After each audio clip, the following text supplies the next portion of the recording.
একজন মানুষ যে ধর্মের মানুষ এটি বোঝার সবথেকে সহজ লক্ষণ কি না, তিনি আনন্দে থাকবেন।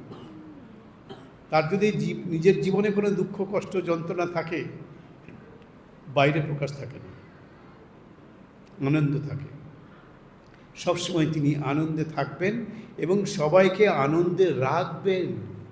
এটাই তার জীবনের চরিত্রের বৈশিষ্ট্য, হচ্ছে সবাইকে তিনি আনন্দে রাখবেন এবং নিজে আনন্দে থাকবেন, আনন্দের সাগরে ভাসাবেন তিনি। তাই এটাই তার সবথেকে বড় লক্ষণীয় বৈশিষ্ট্য ধর্মের জগতের মানুষের, আধ্যাত্মিক পুরুষের।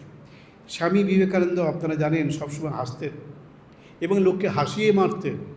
শ্রীরামকৃষ্ণও শুনেছি এমন হাসাতেন যে তার সঙ্গে যারা থাকতেন ছেলেরাই, নরেন, রাখাল ইত্যাদি, এমন হাসাতেন তারা মেঝেতে গড়াগড়ি দিত হাসতে হাসতে, নিজেকে সামনে রাখতে পারত না, এত হাসাতেন তিনি।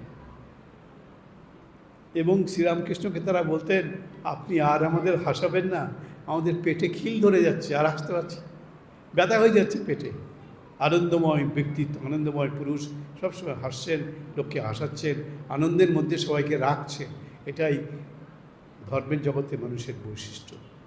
স্বামীজি বলছেন, যদি কোনো লোককে দেখো ধর্মের জগতের মানুষ, আপনারা দেখতে পাবেন ধর্মের জগতের মানুষ যারা পরিচিত হন, অনেকের চেহারা তো আমরা দেখি, ইদানিংকালে ছবি টবি দেখি, সব দেখবেন পাকানো চেহারা, যেন দড়ি দিয়ে পাকিয়ে দিয়েছে, এরকম দড়ি যেমন তৈরি করে না, পাখি পাখি পাখি পাখি, ওরকম পাকানো চেহারা।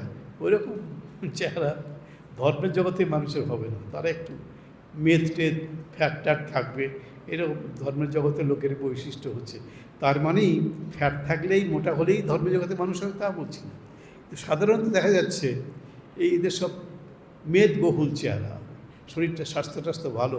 শ্রীরামকৃষ্ণ স্বাস্থ্য খারাপ না, ভালোই তো ছিল। স্বামীজির তো বিশাল বিরাট বড় চেহারা।